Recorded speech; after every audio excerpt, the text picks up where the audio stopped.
Ok, bon, je suis un petit peu floue, mais ça va, c'est pas dramatique. On est le 31 décembre, ça y est, 2025 se termine, et j'avais un petit peu envie de revenir avec vous sur tout ce qui s'est passé pour moi en 2025. J'ai l'impression que toute la France, enfin même tout le monde s'est mis d'accord pour dire que 2025 était une année pourrie. Alors, géopolitiquement, tout ça, oui, c'était pas ouf et je vais absolument pas en parler, ça ne concerne pas du tout cette vidéo. Mais j'avais l'impression que les gens disaient aussi que dans leur vie personnelle c'était une année de merde et que tout le monde était d'accord pour dire ça. Bah moi non, moi j'ai passé une super année honnêtement. Et en fait j'avais vraiment envie de me souvenir un peu de cette année, de revenir sur tout ce qui s'est bien passé, sur ouais, tout ce que j'ai fait, tout ce que j'ai accompli pour moi-même et dont je suis fière pour les années futures si jamais je passe des années de merde. Bah, je regarderai cette vidéo et je me dirais que il y a au moins une année où j'ai fait vraiment des trucs où je suis très contente, je suis très fière et j'ai passé des choses de ouf. Voilà, c'est vraiment purement ma personne qui sauce ma personne. Alors en vrai, je pense que le fait de toujours dire que les années c'est un peu de la merde, vous savez, à la fin de l'année on fait un peu un récap et tout le monde est en mode ouais non mais c'était vraiment une année pourrie, vivement l'année prochaine et tout. Je pense que c'est normal en fait parce que dans une année, t'as tellement de jours, tellement de mois, tellement de saisons. Tu peux pas avoir une année complètement parfaite. Moi, j'ai pas eu une année parfaite, vraiment pas. J'ai eu des soucis dans ma vie aussi. Mais autant depuis 2019, j'avais un peu des années vraiment odieuses. Genre, c'était pitoyable tellement c'était nul. Vraiment, la plus grosse partie du temps, c'était des années nulles. Autant 2025, je trouve vraiment que personnellement pour moi, dans sa globalité, quand tu regardes de loin, ça a été quand même une super bonne année pour plusieurs raisons que j'ai notées. Je me souviens plus déjà. C'était bon, déjà le début 2025, comme chaque début d'année, je trouve qu'il est un peu déprimant. Je sais pas pourquoi. Je pense que c'est un peu un truc universel. Je pense que c'est la nouvelle année, elle fait peur un peu dans nos têtes. Tu sais jamais à quoi t'attendre. C'est tout un changement qui se crée, mais en réalité, le changement, il est minime de ouf. Parce que c'est juste un chiffre qui va changer. Mais dans l'idée, les saisons vont continuer comme tout au long de l'année d'avant. Les jours vont continuer aussi. Enfin, je trouve ça humain, on va dire, de détester les débuts d'année parce que t'es perturbé. Mais en même temps, c'est tellement débile parce que c'est juste la vie qui continue dans sa globalité. Et je pense qu'il n'y a pas de quoi s'en faire finalement, j'ai envie de vous dire. J'ai l'impression que je vais réprimander tout le monde dans cette vidéo. C'est vraiment pas du tout mon intention. C'est vraiment juste de parler premier degré. De ce truc un peu de fin et début d'année qui est toujours un peu bizarre. Du coup, 2025, moi j'avais passé en 2024 une assez bonne année en vrai.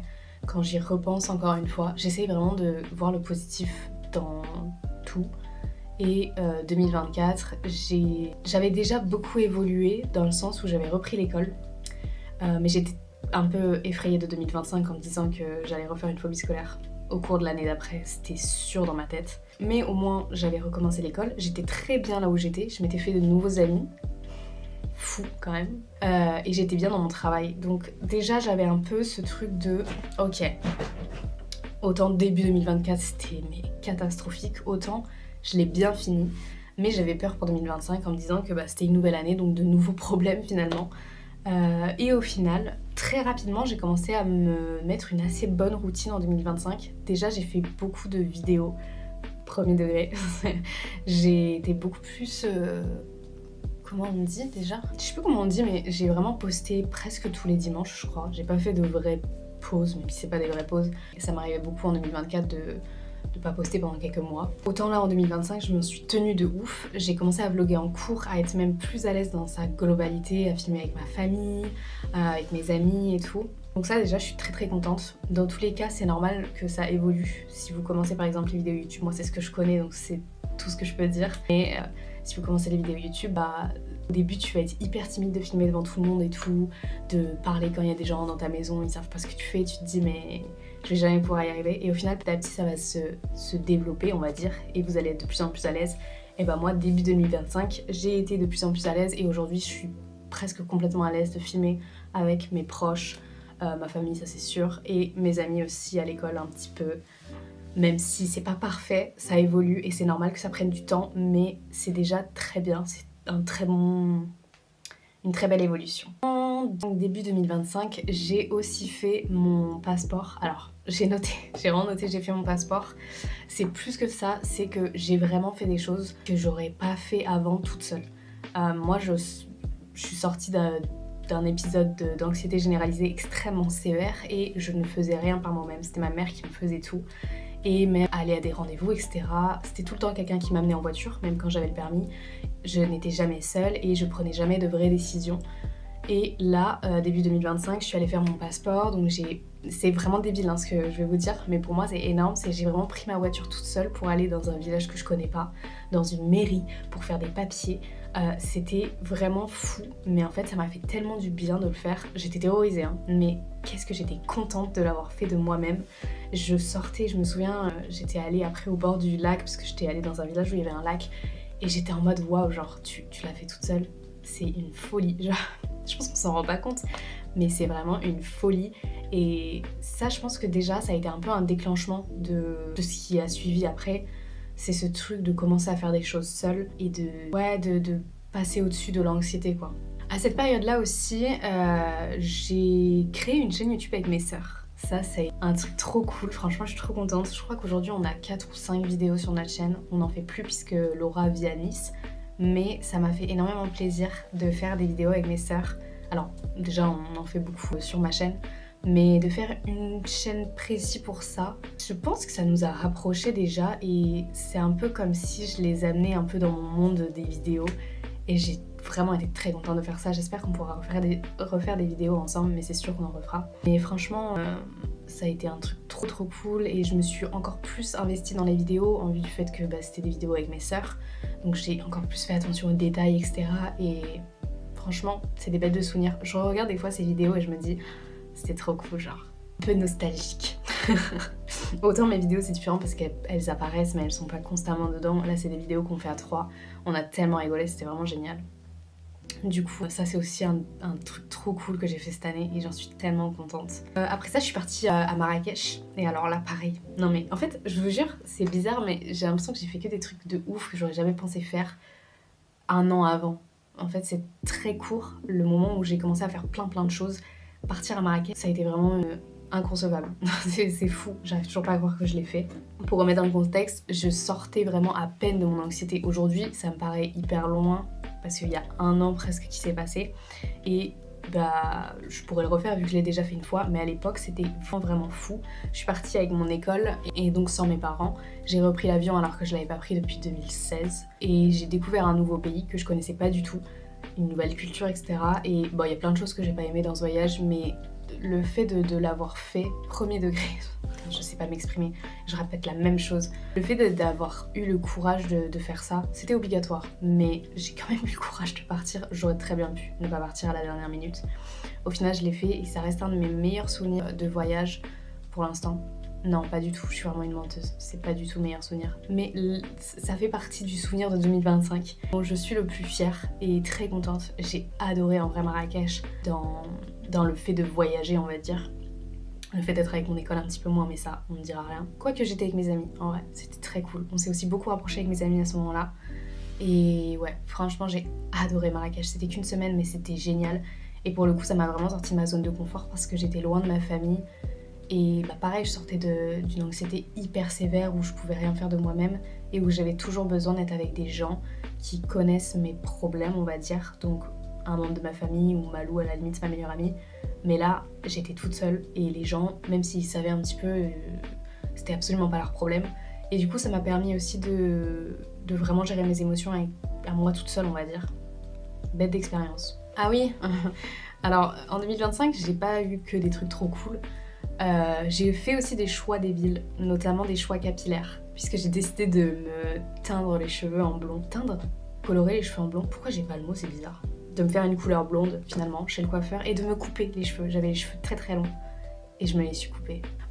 Des erreurs capillaires, j'en ai fait beaucoup dans ma vie, mais alors celle-là c'est le prime. Je vous jure, pendant des semaines, je n'ai pas pu me voir ma gueule. Genre vraiment, je me détestais physiquement. Je pouvais pas, c'était physique. En plus, je déteste les blondes. Je trouve ça très fade, le blond. J'aime pas les blonds. Mais je sais pas pourquoi j'ai eu cette envie bizarre. Du coup, très vite après, je suis revenue à ma couleur naturelle. Et encore, là, je viens de me faire une couleur d'ailleurs pour le nouvel an. Oui, bah écoutez, jusqu'au bout, moi et mes cheveux, c'est un vrai problème. C'est amour et haine qui s'entrechoquent tout le temps. Non, franchement, le blond, plus jamais. Les cheveux courts, plus jamais. Mais au moins, j'ai appris. Et au final, j'en ai beaucoup rigolé à la fin quand j'étais revenue à ma couleur naturelle. Mais franchement, sur le coup, ça m'a pas fait rire du tout. Mais bref.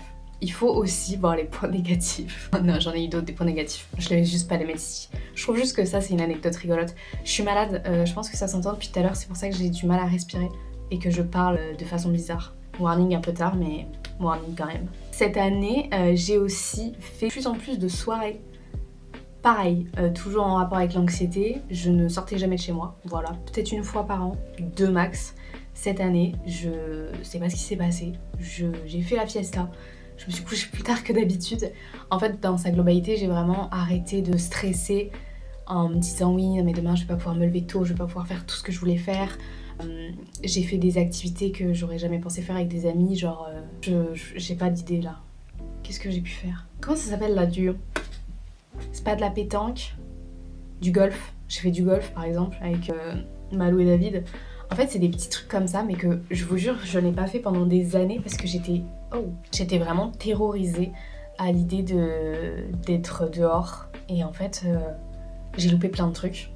Mais je les ai tous rattrapés cette année et vraiment, c'est tellement génial. J'ai vraiment aussi accepté les imprévus.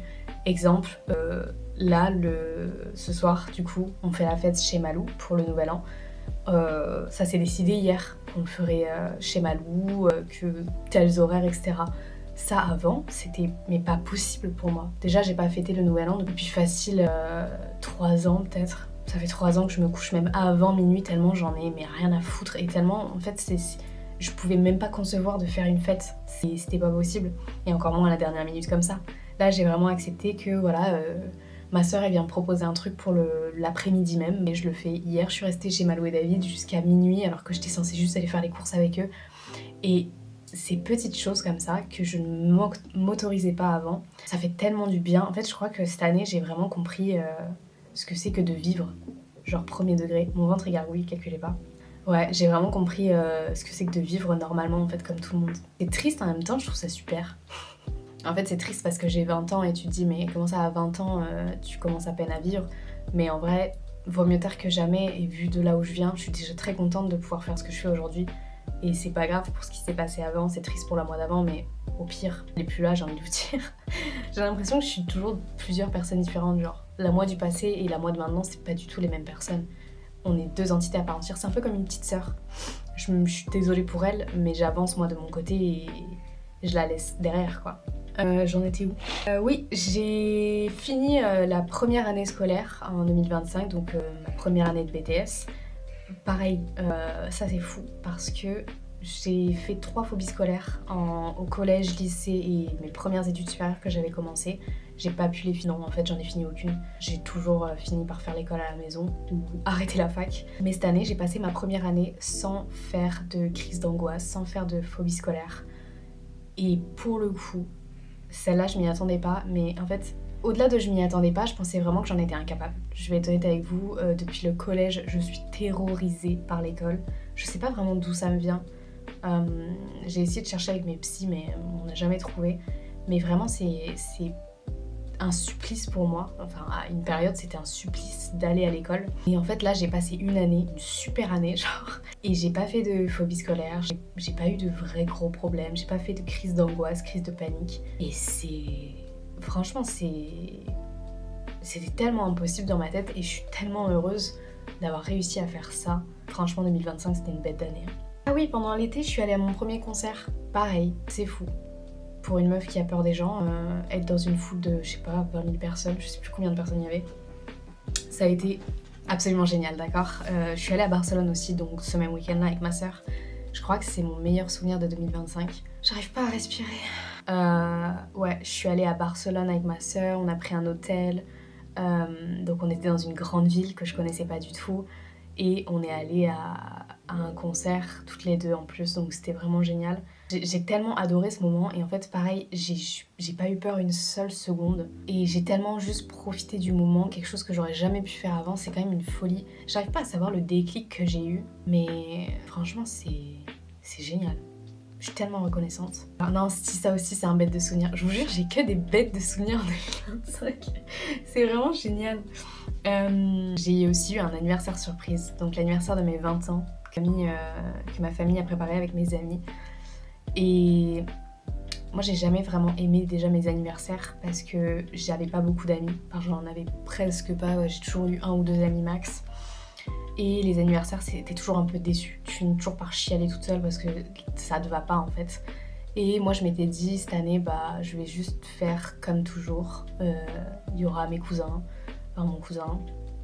Il y aura ma famille, je vais manger un gâteau, on va ouvrir mes cadeaux et puis barca. Et en fait, ça me rend triste parce que j'ai toujours rêvé forcément de cet anniversaire avec plein d'amis et tout. Et là, j'avais des amis, mais j'osais pas vraiment les déranger pour moi.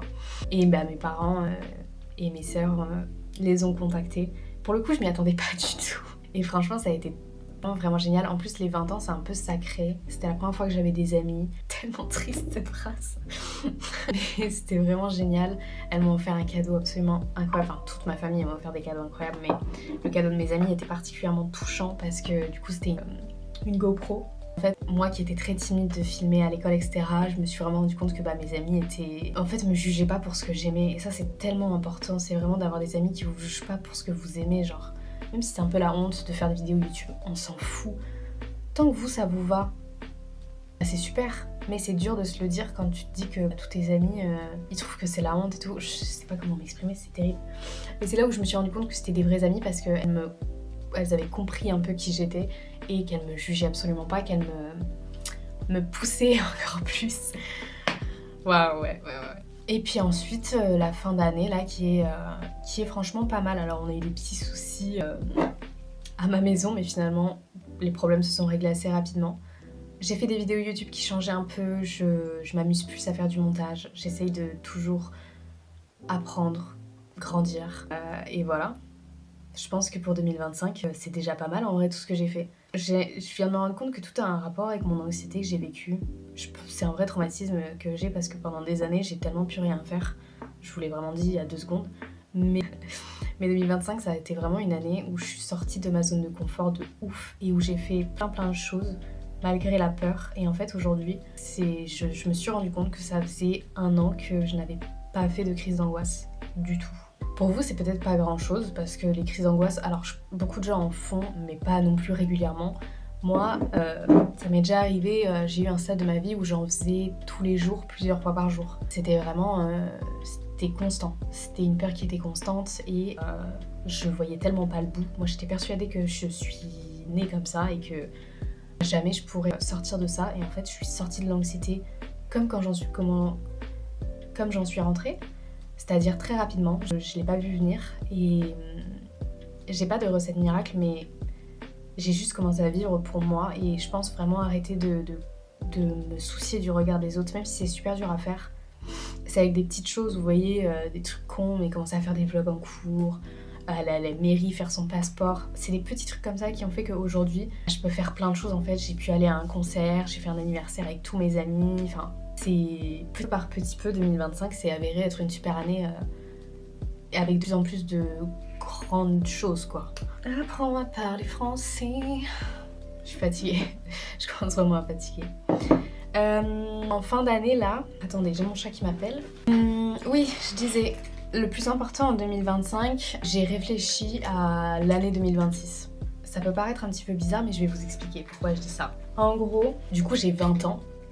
Et j'ai passé des années de merde avant, globalement. Et en fait, moi, j'ai toujours un petit peu suivi ce que les gens voulaient que je fasse. Déjà, naturellement, tu fais collège, lycée, études supérieures. Et après, tu tâtes un peu la vie et t'essayes de te débrouiller. Moi, j'ai jamais pris de grandes décisions dans ma vie pour les années d'après, pour la simple et bonne raison que j'avais pas envie. Je m'en foutais un peu. Je voulais pas faire d'études à la base. Ma mère m'a dit de faire des études, donc j'ai fait des études. J'ai jamais pris vraiment de vraies décisions sur mon avenir parce que je n'en voyais pas l'intérêt. Et avec tout ce que j'ai fait cette année, je me suis vraiment rendu compte que c'était hyper important pour moi de choisir une vie que je voulais. Vraiment, prenez des décisions pour votre avenir, uniquement pour vous. Vraiment, faites... Je sais pas comment expliquer ça, mais il faut pas suivre ce que les gens disent ou ce que les gens font. C'est pas parce que vos amis font telle chose que vous devez faire telle chose, ou que votre famille veut que vous fassiez telle chose qu'il faut que vous le fassiez aussi. Il faut prendre des décisions pour soi et il faut vraiment réfléchir à ces décisions et vous dire ok, qu'est-ce que je veux vraiment, qu'est-ce qui me rendra heureuse dans la vie. Et pas forcément dans le long terme, hein, mais même juste des petites choses. Moi là, j'ai pris la décision de partir en voyage en février. Ça n'a pas du tout été facile parce que pour le coup, je veux pas trop vous en parler, mais je vais partir donc seule sans ma famille avec des gens que je ne connais pas du tout pendant une longue durée dans un pays que je connais pas du tout, que j'avais jamais eu envie d'aller de toute ma vie. Mais en fait, je me suis dit ok, Marrakech c'était bien, t'es quand même avec des gens que tu connaissais. Là, il faut voir plus haut. T'as envie de découvrir le monde, t'as envie de faire cette destination, même si tu la connaissais pas. Ça te prend comme ça, fais-le. C'est pas grave si t'as peur, il faut le faire. Et en fait, prendre ce genre de décision, c'est pas facile, c'est pour longtemps. Donc tu te dis oui, mais imagine, faut arrêter de s'imaginer. Faut vraiment commencer à faire les choses. Et je vous assure que autant au début, j'étais terrorisée, je voulais pas qu'on m'en parle. Autant maintenant, j'ai juste trop hâte. Même si je suis terrorisée, hein. Mais j'ai tellement hâte. Et pareil, là, je vais finir mes études en 2026. Et je me suis vraiment posée, je me suis dit, ok, qu'est-ce que je fais? Est-ce que je continue les études? Est-ce que je trouve un travail à temps complet? Qu'est-ce que j'ai envie de faire? Où est-ce que je me vois aller? En fait, j'ai eu une vraie réflexion sur mon année 2026 et des vrais objectifs. J'ai pas envie que 2026 soit une année comme toutes les autres, un peu pourrie, un peu pas ouf. J'ai vraiment envie de prendre des décisions qui me feront plaisir, qui me feront grandir. Et juste pour aimer ma vie, pour découvrir de nouvelles choses. J'ai envie de voyager, j'ai pas envie de continuer les études. C'est des choix que j'ai faits, des décisions que je prends. J'ai fait des démarches pour tout simplement me créer ma vie de rêve, mais bien avant de la commencer. C'est terrible. Je ne sais pas m'exprimer en fait. Il y a eu une véritable... J'ai l'impression que je répète les mêmes choses. Le fait est que je suis très contente parce que j'ai pris des décisions pour le futur, pour la première fois de ma vie tout simplement. En ce qui concerne les résolutions de 2026, j'ai décidé que cette année j'aurais pas des résolutions pourries du style manger mieux, faire plus de sport, faire attention à la ligne. Non, je m'en fous. Déjà en 2025, je trouve que j'ai eu une très bonne routine, autant alimentaire que sportive, donc je vais pas toucher à ça. Je m'en fous. Vraiment, c'est le dernier de mes soucis. Et en vrai, on sait tous qu'à chaque fois, on se le dit, mais on le fait pas. Parce que si on voulait vraiment le faire, on n'aurait pas commencé à la nouvelle année. En fait, ça n'a vraiment pas d'intérêt. Mais c'est juste parce que il faut avoir des résolutions. C'est l'habitude un peu des Français. Je sais pas si ça se fait dans tous les pays. Mais moi, cette année, mes résolutions, j'ai décidé que, en fait, j'allais continuer dans ma lancée de 2025. Con, hein. Mais c'est aussi simple que ça. J'ai envie d'évoluer. Vraiment de me trouver, pas de me trouver, mais il y a des points sur lesquels je voudrais travailler par rapport à moi. Un simple exemple, je suis quelqu'un de très dur avec les autres. Je n'accepte pas les défauts des gens. Je n'accepte pas quand on me dit que oui, enfin les gens qui ont une vie pas trop ouf mais pas non plus horrible. J'aime pas que les gens se plaignent, enfin, c'est vraiment, je n'accepte pas grand chose au niveau des gens. Et j'ai envie de m'adoucir par rapport à ça. 30 secondes, je finis ma vidéo. J'ai envie de vraiment m'adoucir par rapport à ça, d'accepter les défauts des gens. Parce que déjà, moi, j'ai beaucoup de défauts. Et si tout le monde n'acceptait pas les défauts des autres, on s'en sortirait pas. Et en plus de ça, j'ai compris que en fait, tout le monde a des défauts et que du coup, c'est aussi la raison pour laquelle j'avais pas énormément d'amis. C'est bien de vouloir faire évoluer les gens sur certaines choses et de vouloir les aider à grandir, à avancer, mais en fait, c'est pas mon rôle. Et en plus de ça, on connaît jamais toutes les versions de l'histoire. On a toujours tous des particularités qui font que on est comme ça, et j'ai pas la science infuse. Et c'est vrai que c'est horrible, hein, mais moi j'adore ma personne. Et du coup j'ai tendance à très vite juger les gens et pas à me comparer à eux, mais ce que je fais pas, pour moi il faut pas le faire quoi. Moi je me plains pas de mes problèmes personnels, je considère que les gens n'ont pas à le faire non plus. Mais c'est pas parce que moi j'ai ce point de vue là, que mes problèmes ne regardent que moi, que les gens doivent avoir celui-là. Et en fait, peut-être que eux, ça ne les aiderait pas de les garder pour eux, comme moi, je préfère les garder pour moi parce que je considère que j'ai pas envie que les gens m'en parlent, m'aident, etc. Mais en fait, chacun a son point de vue sur la situation Et du coup, c'est l'une des choses sur lesquelles je voudrais travailler. Mais c'est vraiment dans ce sens-là, mes résolutions, c'est pas tant sur le physique, sur les habitudes, c'est sur ma personnalité, pas mes défauts, mais évoluer, être une meilleure personne en fait, tout simplement. Faire des meilleurs choix, faire des choix bons pour moi, toujours m'écouter, mais aussi respecter ce que les autres disent. Ça me demande tellement d'air. Pardon. Je sais pas si j'ai été très claire dans cette vidéo, j'ai pas l'impression, mais dans tous les cas, moi je me suis compris et globalement j'ai juste retracé un petit peu mon année 2025 et mes projets futurs pour 2026. J'espère que votre année vous s'est bien passée et si c'est pas le cas, ne vous inquiétez pas, chaque année est différente et essayez de ne pas regarder la globalité de l'année, de tout ce qui s'est mal passé, mais les petites choses qui se sont bien passées, où vous avez évolué peut-être sur certains points et les choses à améliorer dans le futur. Pas sur votre style de vie, mais vraiment sur vous, vos émotions, votre bonheur, tout simplement. C'est le plus important. Je vous souhaite une très bonne année 2026 et je vous dis à bientôt. Mouah.